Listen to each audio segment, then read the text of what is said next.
Good afternoon. Good afternoon. I am Justin Alexander, graduate intern for the Wilmington Center for Education, Equity, and Policy and Delaware State University Educational Leadership doctoral candidate. And my research area of focus is culturally responsive pedagogy. And I welcome all of our guest attendees to the kickoff of the Wilmington Center for Education, Equity, and Policy's Community Mobilizing Training series. Welcome, welcome, welcome. The Wilmington Center for Education, Equity, and Policy was created to ensure that Black and Brown children living in the city of Wilmington would no longer be harmed by poor educational experiences. The crises our students face today are in a large part a result of the inequities and unresolved injustices carried on their backs for generations. Long before Zoom classrooms, a student's race and zip code have been predictors of how likely they are to attend preschool, to be taught by teachers who look like them, to graduate and face disciplinary action and expulsions and be arrested or even enter into the criminal justice system. The center emerged from the sustainability efforts of the Wilmington Education Strategies think tank, or better known as WEST. WEST, a group of private citizens, nonprofit executives, parents, and government leaders have been contributing to the education landscape for more than 6 years. Core strategies of SEEP are advocacy, research, and community organization. And notable accomplishments include commissioning research from Eudanomics at Georgetown University that helped substantiate the Stark Public School financial inequities. The research helped to inform the formation of Delawareans for Educational Opportunities. And recently, Delawareans for Educational Opportunities negotiated a court-mediated settlement regarding statewide public school funding systems. And in joining us this afternoon, I would like to let you all know that this is the kickoff and we are beyond excited, and we have so many more training sessions coming to you this month in May and in June and July. On Thursday, April the 29th at 7 p.m., led by Network Delaware, we have our Advocacy 101. So everyone that is tuning in, please be sure to register. We also have our up and coming Monday series, Speak, Stand, and Get on Board, with SEEP's legislative and policy priorities featuring our guest speaker, Eugene Young, President and CEO of the Metropolitan Wilmington Urban League and Network Delaware. This up and coming Monday, April the 26th at 7 p.m. SEEP is here to ensure that all of our parents, community members, and school leaders are forming connections and relationships to make sure that we become effective advocates for all of our Black and Brown students, because together we can make dynamic and transformational change that will catapult our students to be the transformational leaders of tomorrow that we all believe that they will be. And this afternoon, I am excited to welcome our very special guest speaker, Dr. Roger Hairston, MD, who is a pediatric psychologist at AI DuPont Hospital for Children. And he is a proud husband and a girl dad of 3. And just having the opportunity to speak with him, I know that he is here to make sure that all of you have the knowledge, the resources, and the skills to advocate for our Black and Brown students. So everyone, at this time, I welcome Dr. Roger Hairston. Thank you. Thank you so much, Justin. And welcome everyone out there. I can't see you, but hopefully I'll be able to feel your presence as we jump in. And so we're going to get right in. There's so much for us to accomplish today. So we're going to throw on the screen up and we're going to jump right in. Today, we're talking about a history of racist ideas. And so this idea we're talking about is, how did we get here and what is here? Most of you understand what here is when it comes to talking about racism, but I want to be clear that today I'm not going to be talking about racist people. I'm really going to be thinking about the ideas of race and racism that have created the conditions that exist today. And so what conditions are we talking about as it pertains to education? I just want to go really fast through these slides. The QR code that you're seeing on your screen, if you hold up your camera, open your phone camera and point it at that QR code, it'll take you to this report that was published last year for the Institute of Education Sciences as part of the U.S. Department of Education. And quick context, where are we?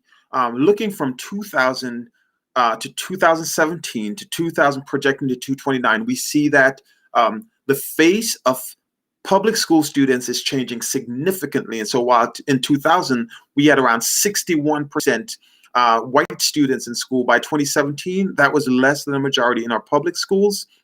And we also see that by 2029, that is going to decrease even more, as Hispanic students in particular are going to significantly increase in number in our public school systems. Now, over in private schools, however, it's a different story, because the 2017 snapshot of private schools says for Catholic schools, non-religious schools, and non-sectarians, other religious schools, those schools continue to be predominantly white, continuing the pattern of white flight out of schools where Black and brown students attend. And so here, looking at 2017, for schools that are really, really concentrated with Black and brown students, where at least 75% of those students are Black or brown, we see that in 2017, 6% of white students went to schools that were predominantly Black and brown, whereas 58% of Black students and 60% of Hispanic students attended schools that were predominantly Black and brown. So we're still continuing to see these inequities. And as this chart, again, you can look at the report itself. It says if you're white, about 48% of white students attend schools that are 25% or less minority enrollment. Only 4% of Black students in public schools attend schools that are 25% or less minority enrollment. All to say, we're seeing significant segregation in the way that our public school system is set up, and that segregation has consequences. That segregation has multiple consequences. When we look at teachers, we see that public school teachers are being taught primarily by female teachers, 88%, 89% female in 2017, 2018. And we see that those teachers are predominantly white. And so we've seen a decrease in Black teachers between 2000 and 2017. It used to be 8%, now it's down at 7%, and we're seeing an increase in Hispanic teachers. But so what we're seeing now, segregated settings, where the more segregated is, the fewer white students are attending, taught primarily by white teachers who are women. And if, as this report states, again, you can use, I'm showing you the QR reader again. If you missed it the last time, it's the same. Oh, this is the publication funding inequity report sent to our former president. And here's what the commission says. The commission found that many students living in segregated neighborhoods and school concentrations of poverty do not have access to high quality schools simply because of where they live. We could do something about housing policy. They're often relegated to low quality school facilities that lack equitable access to teachers, materials, technology, support, physical maintenance. These absences can negatively impact the students' health and their ability to be attentive. And so even the environment of these unequal schools are harmful to the health and the spirit of the students who attend them. And of course, this commission report on public funding was promptly ignored. We also know that, and here's an article that says, we find Americans are more concerned about and more supportive of proposals to close wealth-based achievement gaps than Black, white, and Hispanic white gaps. So when we talk to the public, this language is often, centered around, oh, let's attend the poor schools. But the data says that unless we are intentional in recognizing that this is not simply about poverty, this is about the consequences of race and racism, then a rising the water for all poor students does not do anything to change the fact that there are significant inequities that are caused by race and racism. And so we're going to be talking about race today. And I'm going to challenge you, if you're out there listening to me today, that as I speak, I'm going to be speaking about racist ideas. And I'm going to be reviewing historical racist ideas. And if any of these racist ideas have been eliminated from societal consciousness and our awareness, I challenge you to use the chat to say, this was the decade, this was the year, this was the month that these racist ideas were removed from our public and our social consciousness and awareness. And when I talk about racism, I'm not peering in the hearts of people. I do not view racism as something that resides in hearts, but because we know, again, for context, that there are different kinds of racism. So definitely there's individual racism. These are those beliefs, the attitudes, the actions of people that support racism, perpetuate racism in ways that are conscious and in ways that are unconscious. We sometimes call that implicit. And so are you sharing racist jokes on your social media platforms? Do you happen to believe that other groups who are not white are inferior because they're not white? Have you ever had that sense that I'm not going to hire that person because I don't think they're going to be a good fit for our team? Or I made a decision not to promote because that person doesn't really have what it takes to be a manager or a leader or a head of a school or head of a system. That would be individual racism. But beyond that, we also have cultural racism that is everywhere around us. I like to say it's in the air that we breathe, stealing that phrase from my friend who also does this work. And cultural racism is everything around us that communicates this idea that behaviors and values associated with white people are better, or that they're normal compared to behaviors and values associated with people who are not white. And we see cultural racism everywhere in advertising, in movies, in history books. If I were to say to you right now, that person is a real patriot, I just want you to imagine in your mind what color you place on that person and how you gendered that person, because cultural racism exists everywhere, including in our policies and our laws. Cultural racism influences what we consider to be appropriate behavior. And so when institutions are creating policies of professional attire and professional hair and professional behavior, those policies often center European norms as appropriate and professional. It influences how we think about what the value we place on music, art, poetry, what nude means. And so for those of you who are wearing pantyhose and you have brown skin, you realize pretty quickly that nude pantyhose does not fit really well as nude on beautiful brown skin. So we have cultural and then the institutional racism. And this is now the way that the policies and the practices of organizations come together to create different outcomes for different racial groups.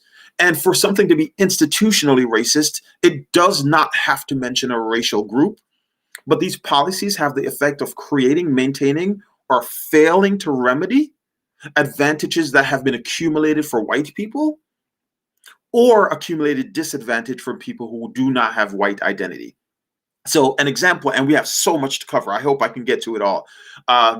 Think back to the New Deal when FDR rolled out Social Security. And at first, Social Security excluded two classes of workers in the early 1930s. Social Security excluded farm workers and it excluded domestic workers. So if you cleaned a hotel or office, if you were a maid, babysitter. And if you wonder and ask yourself, at that point in the 1930s, who were the majority of farm workers and domestic workers in America? You got it. They were Black people. So it does not have to mention a group in order to create advantage to be institutionally racist. And then structural racism now, it's how the whole thing fits together to create systems and structures that lead to adverse outcomes for communities of color compared to communities that are white. And those occur in the context of real racialized historical conditions that we're going to jump into. And again, I'm going to start talking about ideas. Please, I challenge you to use the chat because I cannot see your face. Use the chat to tell me at what point in history any of these ideas were removed from our cultural understanding. Let's go on back to Aristotle around 322 BC. So Aristotle, he's sitting in the Mediterranean. He's a proponent of climate theory. He believes that if you're from an extremely hot or an extremely cold climate, then those climates produce people who were intellectually, physically, and morally inferior. And they were ugly, and they lacked the capacity for freedom and self-government. So looking down south, he viewed the Ethiops, which word means burnt faces, as ugly and inferior. But looking to the north, he also viewed the Slavs as unworthy because they were barbarians. And the Greeks used these ideas about people to justify their conquests and their enslaving of people. And so, as he puts it, humanity is divided into two: the masters, the slaves, and if one prepares it, the Greeks, the barbarians, those who have the right to command, and those who have the right to obey.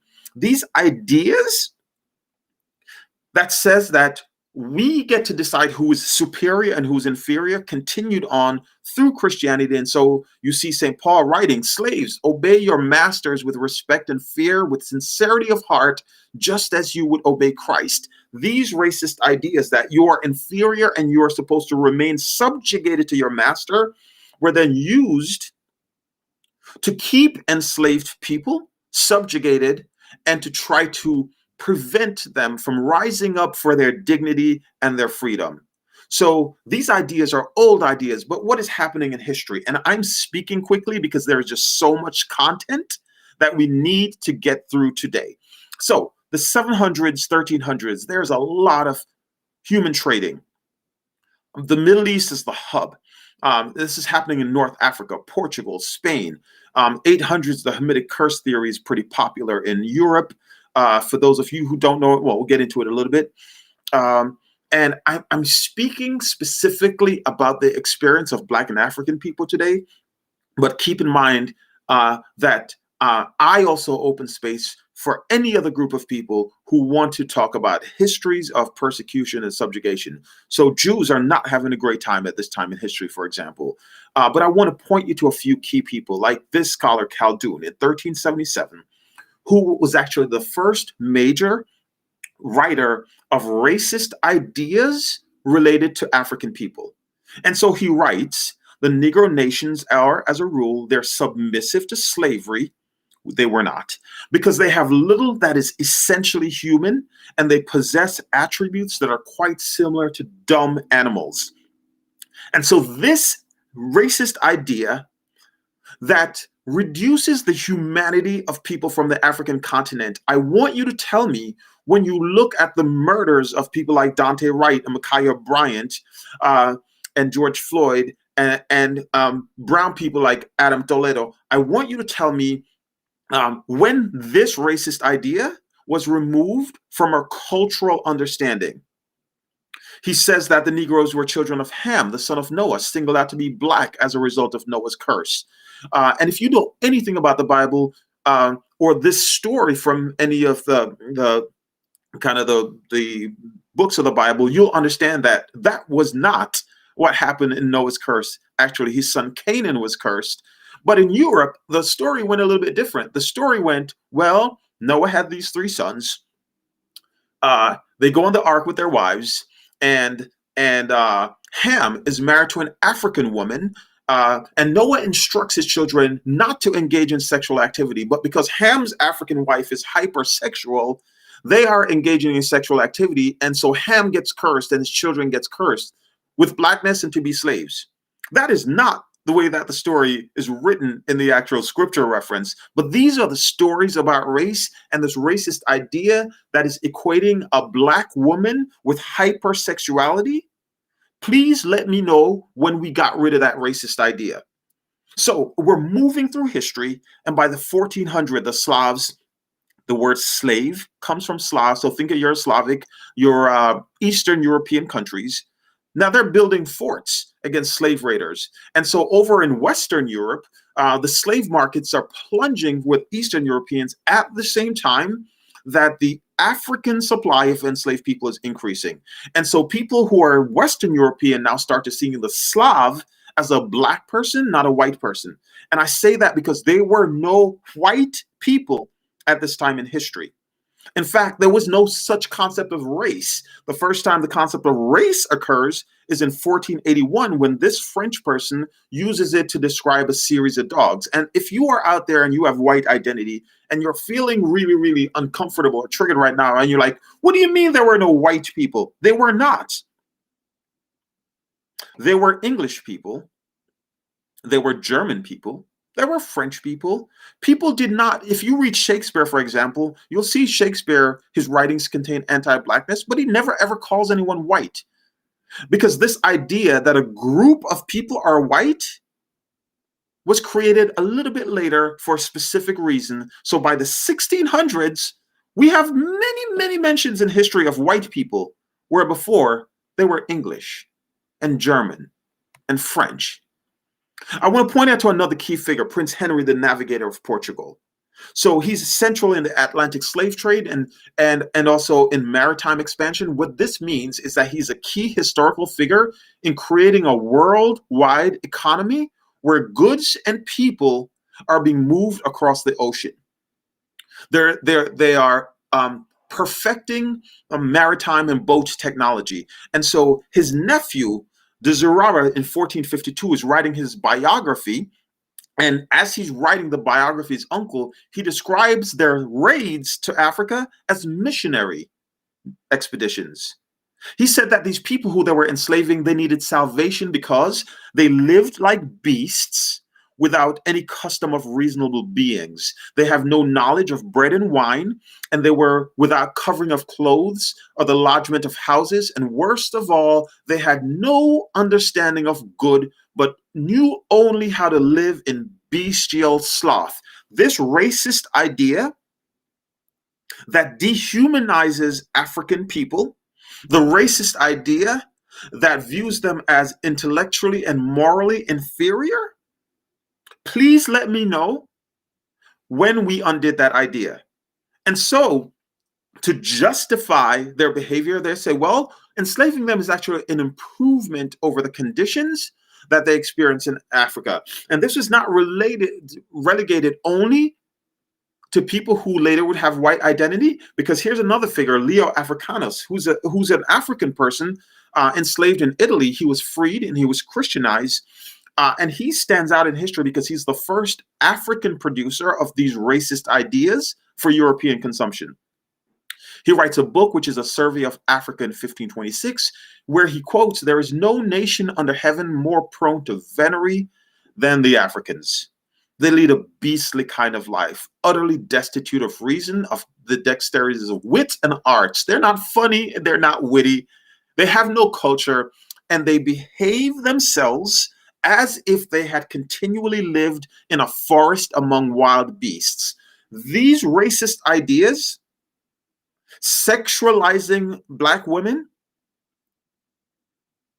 and this belief that is internalized and just held to be true, that Black people have no ability to behave themselves, please let me know when we got rid of the racist ideas that they behave themselves as if they lived in forests among wild beasts. So these are the ideas. And so as we're moving into America, and some of you know these stories, but I just want to document a couple of stories that stand out as we figure out how this idea that some people became white happened. So, thanks to the 1619 project, and check it out if you haven't. They have lots of great instructional content and materials for curriculum. 1619, the first documented slave ship arrives here. They have 20 enslaved men. And the story of John Punch is that in 1640, he runs away with two other servants. One is Dutch, one is Irish. All of them were caught. Two of them received an extended length of servitude. And John Punch stands out because in the American story, this was the first instance where the law sanctioned a Black person to lifelong slavery. Also, the story of Elizabeth Key, who is the daughter of a legislator in Newport News down in Virginia. And so before his death, he never names her mother, who's African. Key, he arranges for her to be free. He dies. Her new master refuses to free her, and she converts to Christianity, marries another indentured servant, and she sues and wins her case. And the basis of her victory is this. This is English common law in the colonies, and the law said that a child's father status determined the child's status. In other words, if your father is white, you get to be white. And also Christians could not be enslaved. And so she goes to court and says, my father is an Englishman and I'm a Christian. Therefore, I should be freed. She wins the case. And as you might imagine, this does not bode well for wealthy landowners, because they were pretty busy raping their enslaved women and then Christianizing their slaves as a way of subjugating them.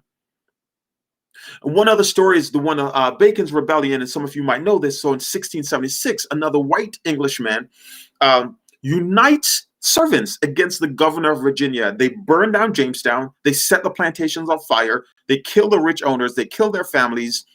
And this was problematic because you had poor people from different cultures banding together. And in case you're thinking, and you're not familiar, and you're thinking that, Bacon is some kind of social justice crusader, he is not. He has beef with the governor of Virginia. The specific beef was that he did not believe that the governor was acting aggressively enough to clear the land of the indigenous natives to create more space for white landowners. So the way we do this structurally is that we just pass some new laws. And so the white indentured servants, they didn't receive wealth or property, but they got some new rights and some new statuses. Part of the status that they received is that they received weapons so that they could police the African captives. Think about that, because that is essentially the start of how we're policing people and separating the classes to this belief that one class has the right to dominate and subjugate the other and police them to keep them enslaved. These laws were really effective, but those weren't the only laws, because to create this project, we needed a bunch of other laws. And so the Virginia House of Burgess in 1660, understand that before we had a House of Representatives and a Senate, because we didn't have United States, we had the House of Burgess. This is the first legislative body, and it says any English servant running away in company with Negroes shall serve time for the said Negro's absence, even if it meant life. So now if I'm English, I'm not running away with you. I'm not working together with you for your freedom or for your liberation. 1662, Virginia says all children born in this country derive their status from the condition of their mother. What does that mean? If your mama black, you black. 1664, our neighbors in Maryland, legislators declared it a disgrace to our nation when English women intermarry with Negro slaves. And then in 1691, we see something written in law that had not been written in law previously. This word, any white person married to a black or mulatto is banished. They'd never used that word in law. Further, they said you have 3 months to get out of here. And who are white people?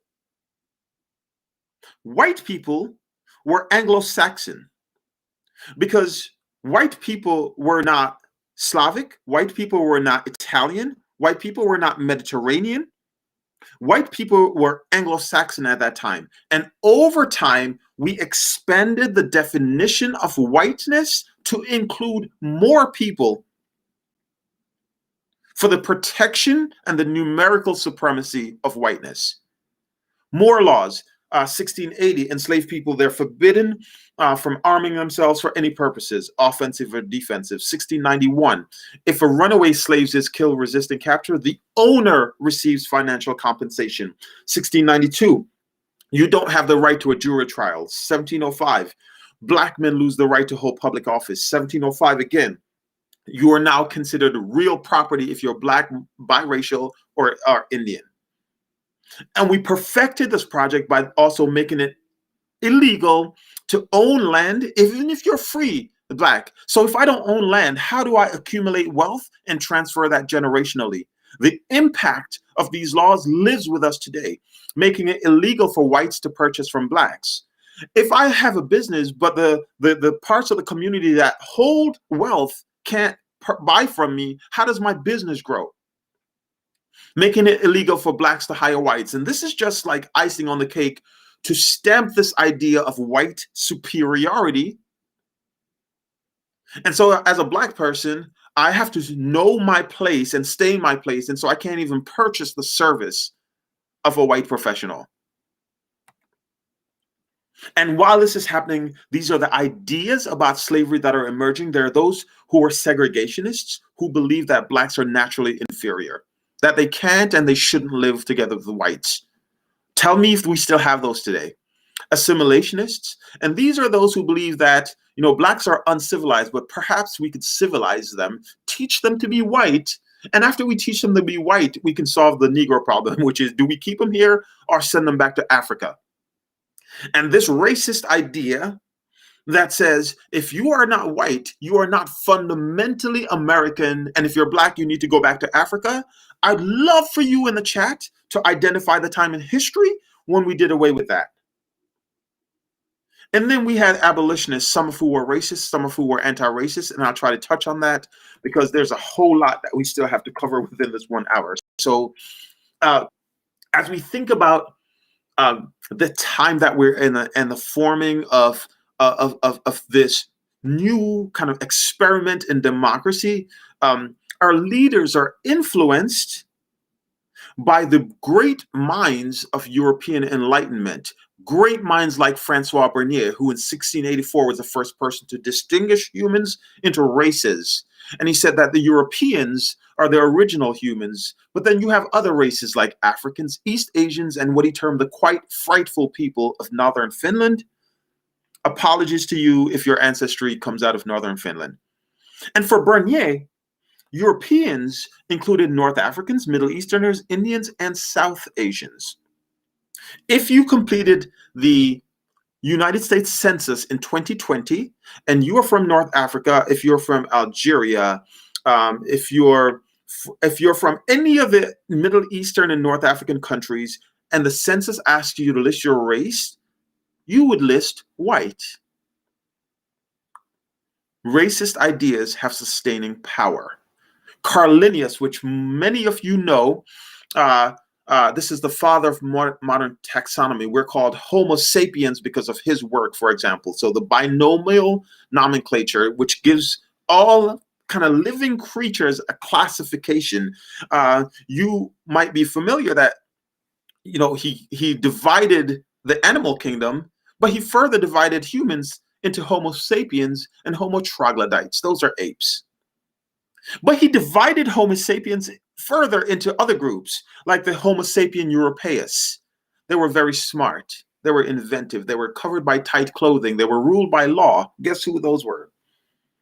Then the Homo sapiens americanus. They were ruled by custom, following the European law. Not as fancy per se. Below them, the Homo sapiens afars. They're sluggish. They're lazy. They're crafty. They're slow. They're covered by grease. And their females have these big genital flaps and long breasts. And then he said, there's another human, which is the Homo monstosus mordicae. These are indigenous South Africans, who he believed were simply the missing link between humans and apes. These racist ideas that equate Black people with monkeys and apes, please let me know, when did we rid ourselves and our society of these racist ideas? These racist ideas that view Black people as lazy, criminal, sluggish, dirty, that hyper focuses on the Black female body. Please tell me when we stop that as a society and as a culture. Over in France, Leclerc, so he's over in Sweden, Linnaeus. Over in France, Leclerc is saying, you know what? I don't think they're separate species. I think They're the same. Why? Because we have mulattoes. We have when a black and a white come together, their offspring tend to be fertile. And if they were different species, they'd be like mules, infertile. So he says that I think we're all one species, but the indigenous South Africans, those are monkeys. The other Africans, if we imported them to Europe, maybe their color would change over time and they would become as white as the natives. Voltaire, he's saying, they're separate. They're not. We're not the same. The Negro race as a species is different from ours, as the breed of spaniels is from the greyhound. If their understanding is not of a different nature from ours, it is at least greatly inferior. He's famous for saying that I can't decide whether blacks had developed from monkeys or monkeys had developed from blacks. These racist ideas of black intellectual inferiority, when we look at college admissions, when we look at blacks who enter the professional world and try to be promoted, please tell me when we got rid of these ideas of black intellectual inferiority. Over back in England, David Hume says, I'm apt to suspect the Negroes and in general all the other species, because we're not the same. They're naturally inferior to the whites. There was never a civilized nation of any other complexion other than white. On the other hand, even the most rude and barbarous of whites still has something that is eminent about them. And what is that eminent thing, you wonder? I don't know what he meant. I can't peer into the man's heart. He says, there's just so much. Let's go over to Germany, Immanuel Kant, as he's arguing that Europe was the cradle of humanity. This is where man must have departed the least from his original formation. The European had a more beautiful body. They work harder. They're funnier. They have better control of their emotions. And they're more intelligent than any other race in the world. And so humanity is at its greatest perfection in the race of the whites. Please let me know. I cannot see it. Let me know, document, if you have a decade or a rough period of an era, let me know when we undid these racist ideas. And so when we think of our founding fathers and the fact that their education included all of these ideas, then it's no surprise that when we take Benjamin Franklin, he's writing that the majority of slaves, they're of a plotting disposition. They're dark, they're sullen, they're revengeful, they're cruel in the highest degree. In other words, the racist ideas that says you've got to watch these black people, they are dangerous, sustains the entire system of police that disproportionately kills us today. As he's arguing for American freedom, he's accusing England of making American whites black. And I want you to think about that, because what he's saying is, the way that you're treating us over here in America, you think that we were black people. Thomas Jefferson, on the writing in the notes on the state of Virginia, he's arguing that to solve this Negro problem, we should educate, emancipate, and send them back to Africa because they can't thrive in America. He says, consider them here on the same stage as whites. The facts are not apocryphal. He's like, real talk. I've never found a black man that had uttered a thought above the level of plain narration. They parrot stuff. They don't think independently.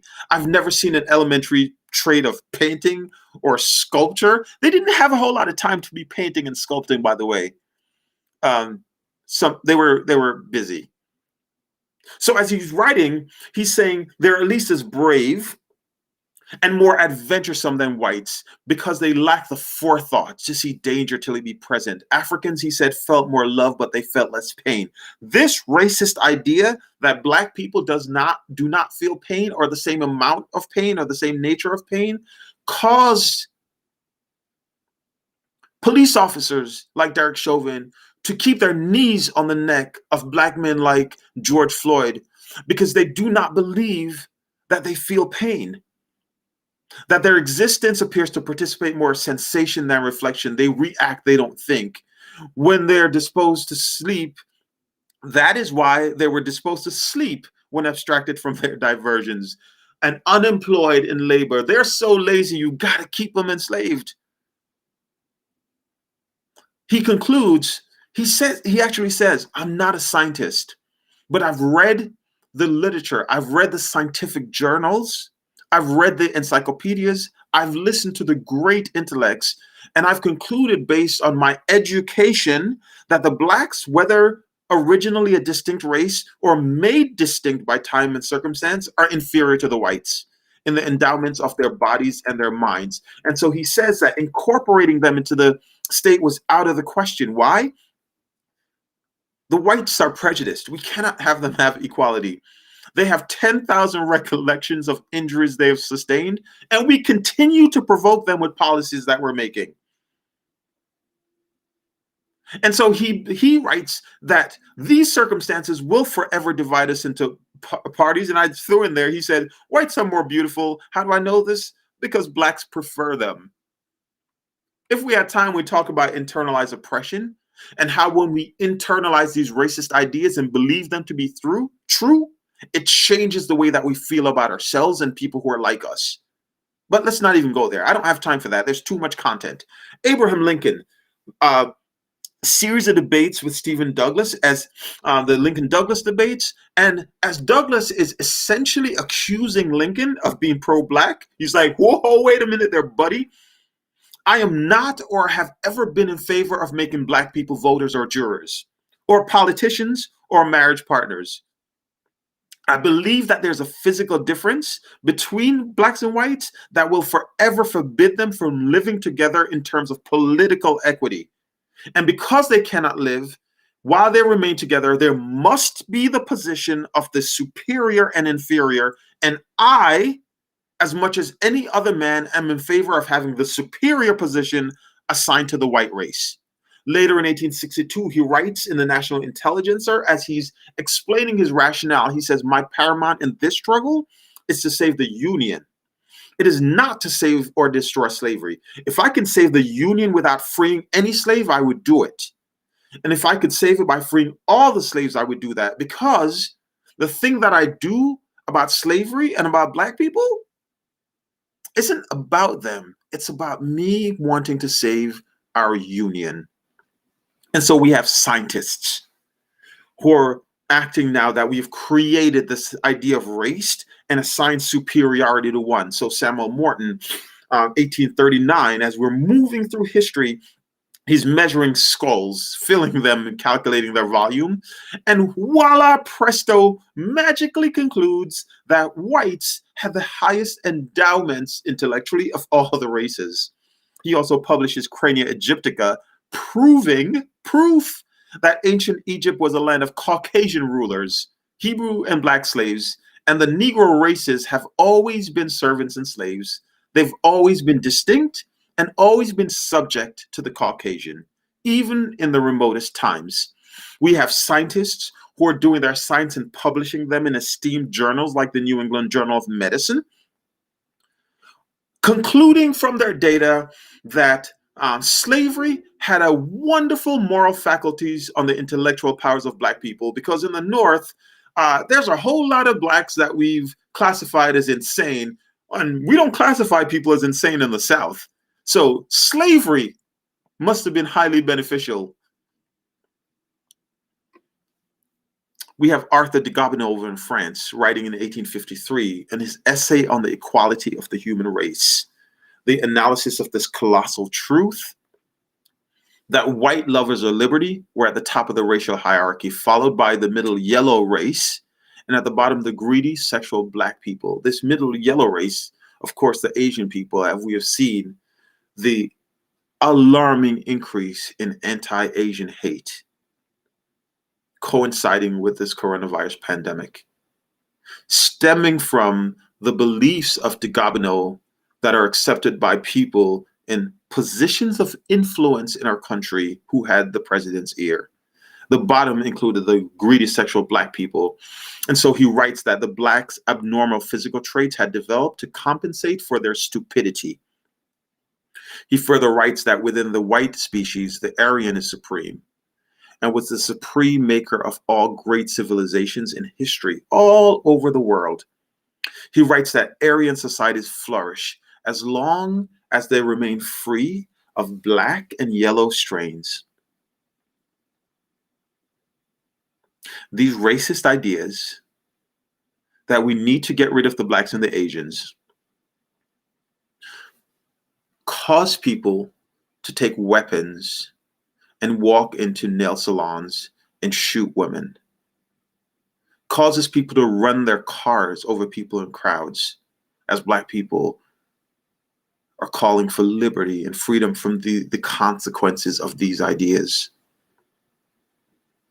He writes that the more civilization's racial character is diluted through miscegenation, that intermarrying, the more likely it is to lose its vitality and creativity and sink into corruption and immorality. You know who loved these ideas? He's writing this in 1853. His works are being translated and they're sent across the world. Decade later, over here in America, we're going through some struggles. We have a significant civil war. We have Confederate states. They suffer humiliating defeats. At the end of the Civil War, we have a bunch of men who have nothing left except their whiteness and their Christianity.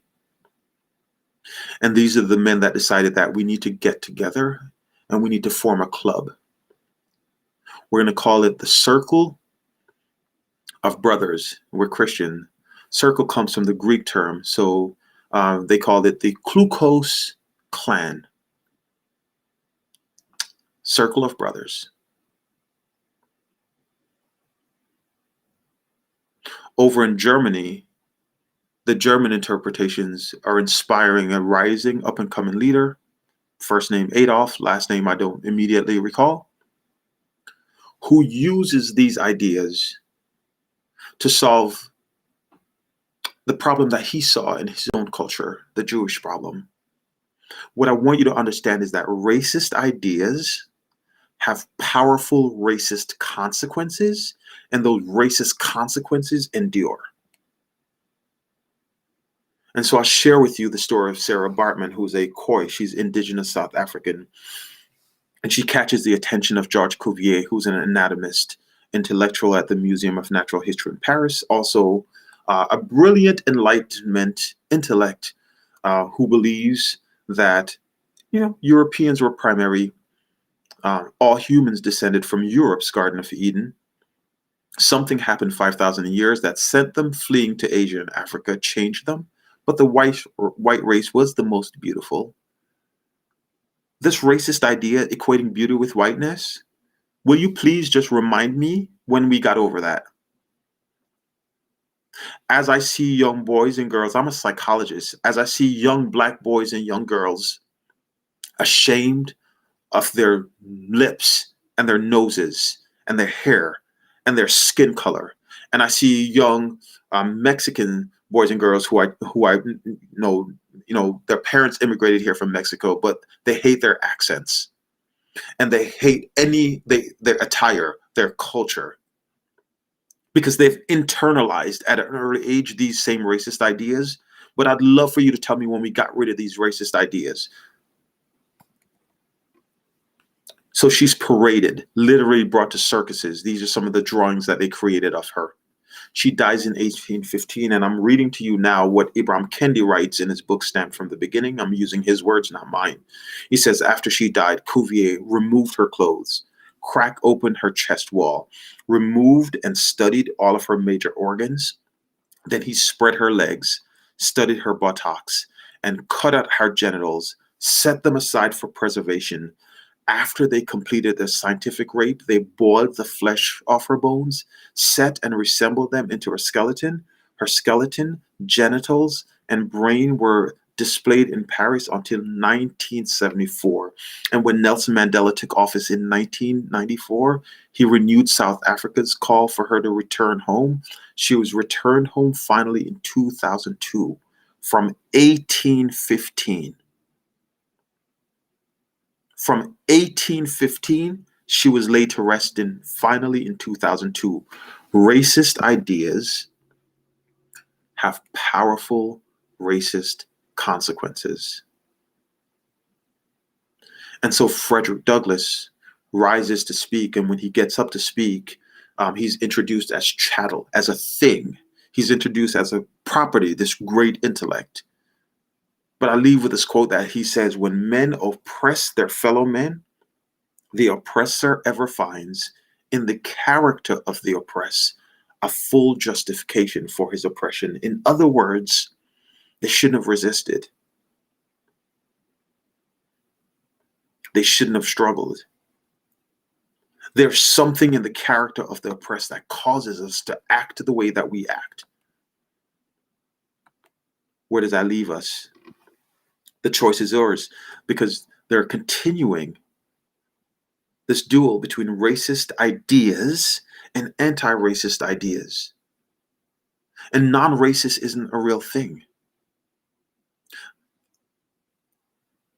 Saying, well, I'm not racist, is entirely unhelpful. Whether or not you are personally racist has so little bearing on the overwhelming amount of racism that people who experience racist experience. It's simply not a thing. So I appreciate the scholars who are clarifying this for us, that either we are supporting upholding racist systems or we are acting in anti-racist ways. George Washington, after his presidency, he's asked to sign an anti-slavery petition in 1785 and he refused.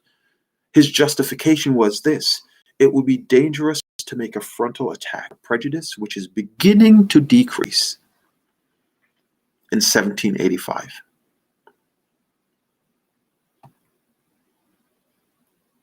And so if I'm anti-racist, I must be committed to dismantling racism.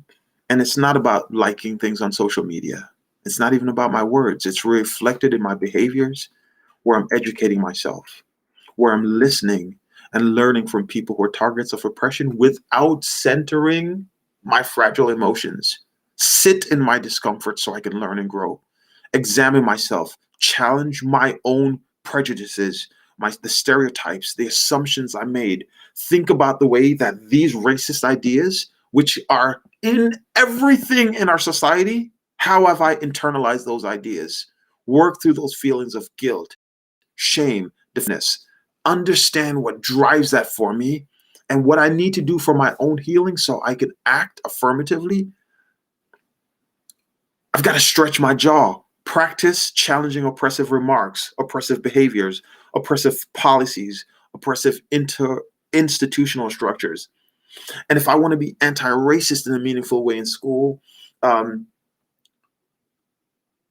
we cannot be anti-racist while having curriculum where students don't know any of this information. I have a PhD. Thank you earlier, Justin, for giving me an MD. That's not the one I have. I learned none of this information at any point in my educational journey. At no point. This information came from my own learning and my own unlearning. Are we examining our curriculum materials to make sure that we haven't erased things that need to be included? Is everyone seeing themselves in the curriculum material? And if they are, how are they being represented? Look at our buildings, the investments, the facilities, who's pictured on the wall? What celebrations do we observe and not observe? Who's in here?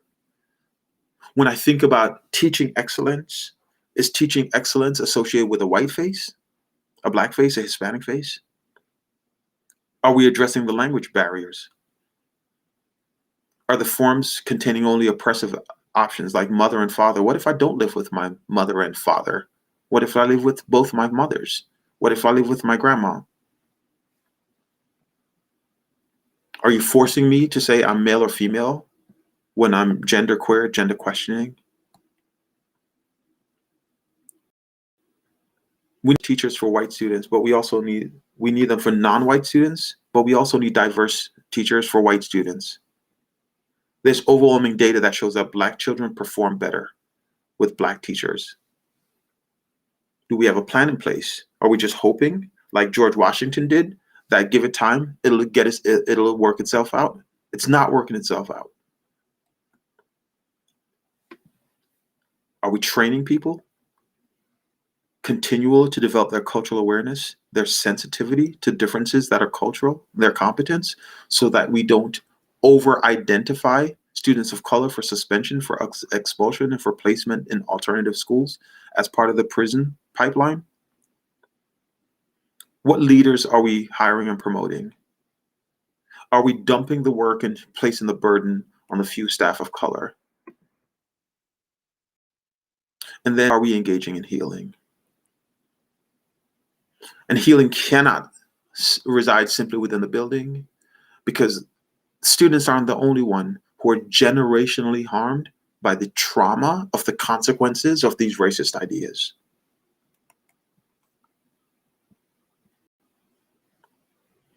And with that, I'm going to stop.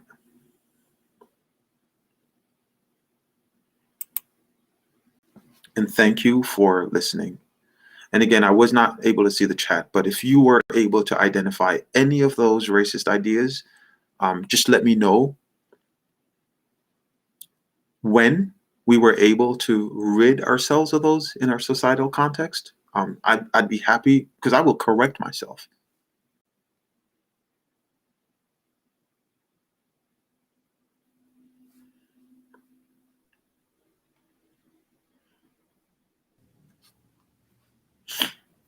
Dr. Harrison, thank you, thank you, thank you. This was truly a powerful session.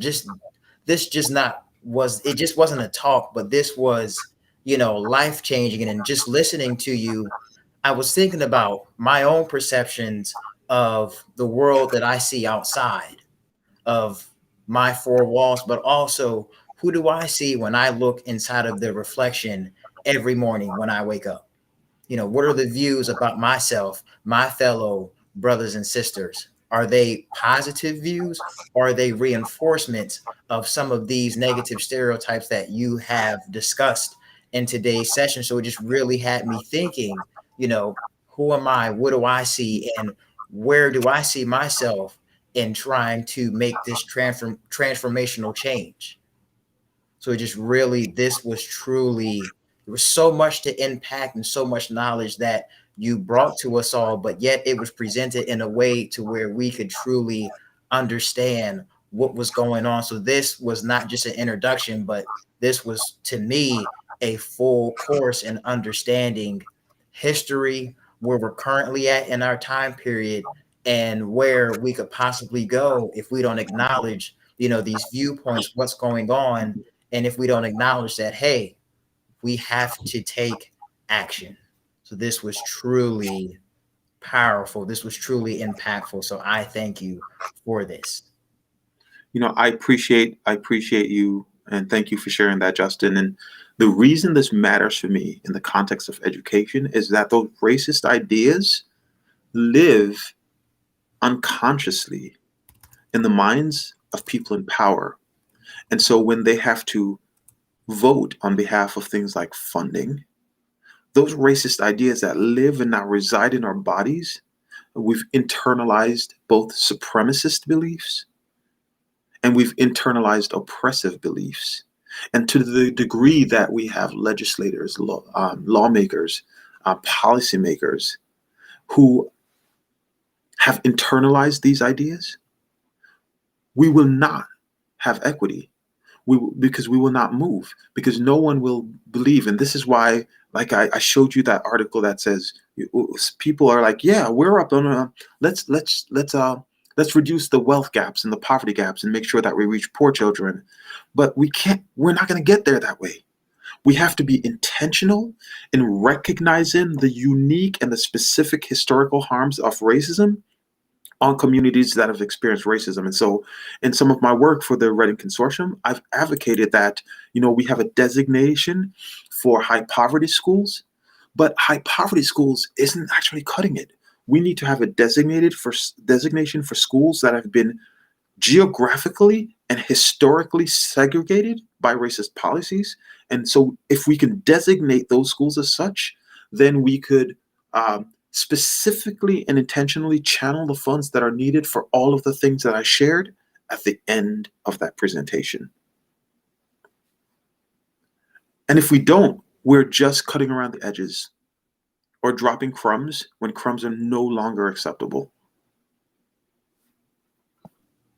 Yes, Dr. Harrison, you are absolutely, you hit it right on the nail. Absolutely. And we do have some questions from our chat participants for you. And that first question is, so how do we move forward to develop more culturally competent teachers? Oh man. So I'm laughing because it's the work that I do is really centered in a different concept, and it's called cultural humility. Now, cultural competence is important. I do a lot of work around cultural humility, and the work that I do is really experiential. It causes people to sit and reflect on who they are and the role that they play, because every single one of us plays a role. And if we haven't done the internal work, then we're doing check boxes and having teachers show up for a cultural competence training and go back and have the same implicit bias that causes them to view Black students as inferior to white students play out every single day in the classroom. And so, and so it starts with individual work, but that's not sufficient to fix the policy differences. And so if there's no diversity with the decision makers and the influence makers, if we do not have diverse leadership within our schools, within our school boards, then none of the other things are going to trickle down. If we do not have representation, if white students do not get to have a Black student a Black teacher in their entire educational curriculum. And so Robin DiAngelo, she asks this question in her book, White Fragility. She asks white people who are our primary audience, when did you encounter your first Black teacher in your schooling experience? And Justin, you'd be amazed at how many both Black and white people have to think back and go, oh, my first, some people go, I actually never had a Black teacher. So we need to diversify the teaching force. Can I tell you something that's fun? Yes. It turns out that the more we build inclusion, either by adding more women or more people of color, for policymakers, the less valuable those professions become in terms of compensation. So not only do we need to diversify the teaching force, but we must understand the power of racist ideas, because if the teaching force becomes more Black, there's not going to be support to increase the salaries because of the implicit biases that we hold based on the racist ideas I talked to you about.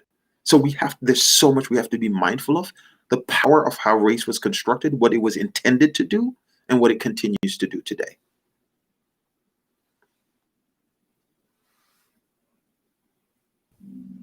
Thank you, Dr. Harrison. Thank you. And so the next question that we have within the chat is, if we have people still holding these racist ideas, how do we move forward? Okay, so I appreciate the question, and there's no if. We all have internalized these racist ideas. Now, whether or not we value them is a different story, but we have all internalized them because it's everywhere. It's in the air that we breathe. And so the first thing that happens when Black students show up in a school that has been historically white is that there is flight. And the flight is also by people who identify themselves as allies and as liberals. It's even in the language that we use. When someone says that area is sketchy, when someone says I'm moving to a better neighborhood, do you know what they mean? For me to move to a better neighborhood means I'm moving to a neighborhood where there are fewer Black and brown people. When someone says an area is sketchy, it means that Black and brown people walk there. And so we have all internalized these racist ideas, and unless we come to terms and be brave in the acknowledgement of the power of race the way it was constructed, we do not move forward. And I simply do not see enough moral bravery, including in our leaders, to call it what it is.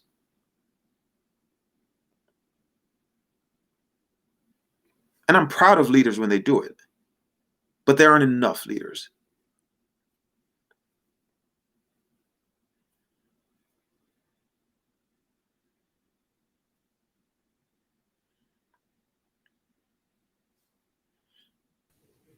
Thank you. And the next question that we have within our chat is, and this is from an educator's view, and that is for all of our educators, including myself, who are on this call. Dr. Harrison, from your point of view, what should education programs, learning opportunities look like when seeking to provide new educators, whether at the K-12 level or higher ed level, opportunities to engage with diverse communities? So what should these learning opportunities look like?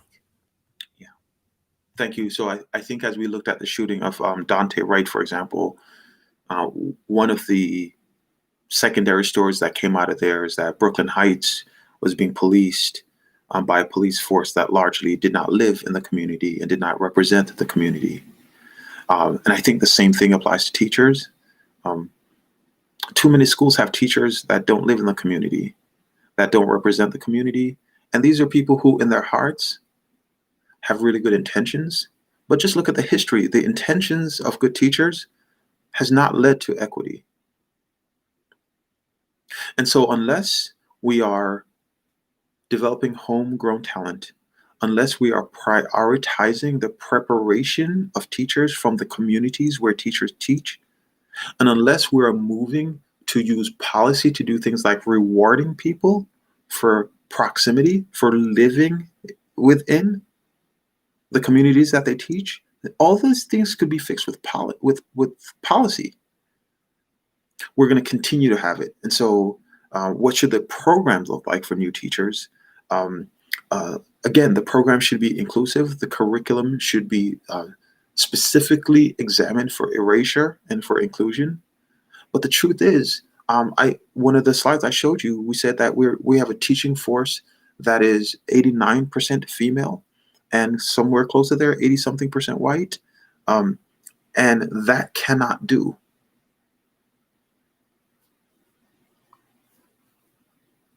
And if you're a white teacher, this is no slights to you. I'm just thinking about the structure and the power of race and racist ideas.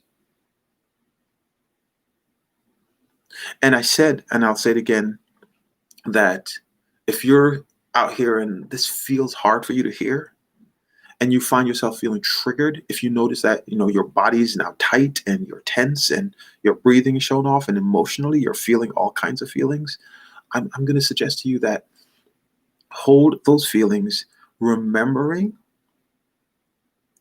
that people of color carry these feelings of discomfort with them every day for no other reason than the skin and the body that they live in. And so if you're out there, please do not, for this moment, center the discomfort that you are experiencing. I'd like you to externalize that. I'd like you to imagine what it must be like for someone who does not have the privilege of living every day in the comfort of their identity, or going into school where they feel themselves valued and being represented, and use that discomfort to take action. Anyone, regardless of your skin color and your ethnicity and your race, can take anti-racist action. And so again, I'll reiterate that if your response to this is, well, I'm not racist, it doesn't actually matter. This is too overwhelming. We're looking for people to be intentionally anti-racist. Thank you. And then we do have one more question, and this is in regards to the percentages when you were discussing about white male and female teachers, the large percentages inside of the classrooms. Has your data that you have so far revealed about why there are low percentages of Black and brown men and women going into the education career field? Yeah. So, whew, I need another hour to explore all of this, honestly.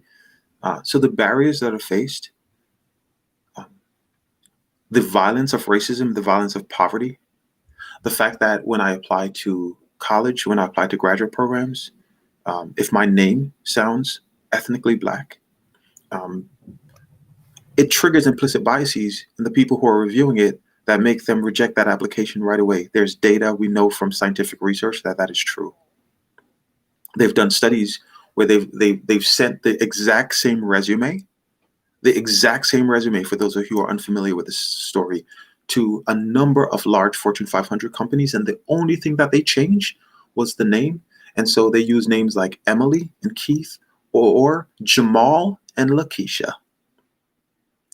The experiences were the same. The education was the same. The only change made was Emily became Lakeisha. And they found that callbacks dropped. Same experience. So the barriers that they face, even barriers of the cost barriers, they're overwhelming.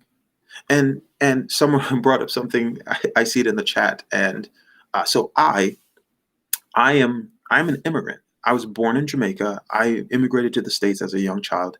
And I will say this, that anti-Blackness, and specifically anti-African-American Blackness, is so pervasive around the world that even when immigrant Blacks come here, they're less likely to engage African-Americans and more likely to engage whites. And so racism has such a powerful impact that it doesn't even allow Black people from different parts of the world to come together for the same cause. And I see it all the time. I'm in medicine.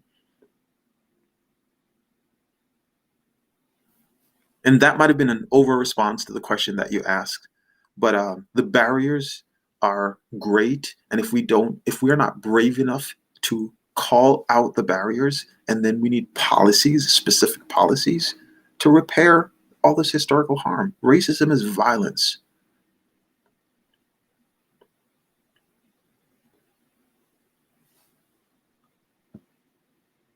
Thank you, Dr. Sin, for your responses to questions from everyone inside of the chat. Truly so much, but it was delivered in a way where we could all understand. Myself just jotting down notes just to really, after this, and reflect. And so, Dr. Harrison, once again, I want to thank you for bringing this session to the Community Mobilizing Training series for the Wilmington Center for Education, Equity, and Policy. This was truly amazing. Thank you, Dr. Harrison. And to all of our attendees, thank you for joining us and providing your questions in the chat. Thank you to Flux Consulting. Thank you once again, everyone, for joining in today.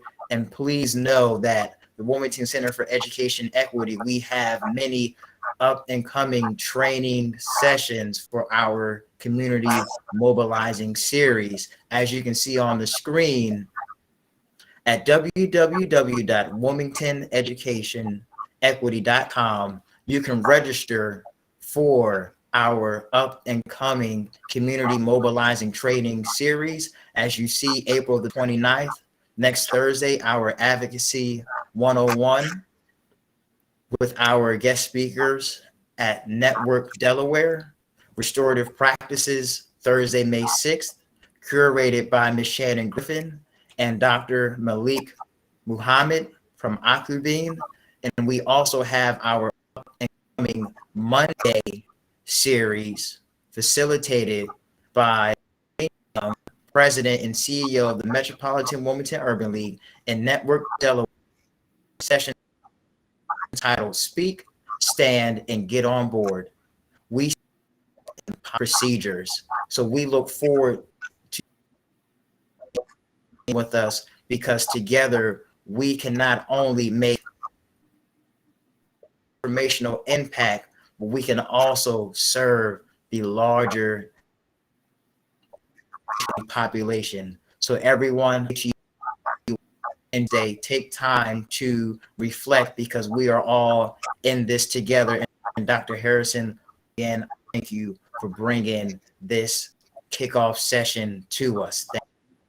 Thank you. My pleasure.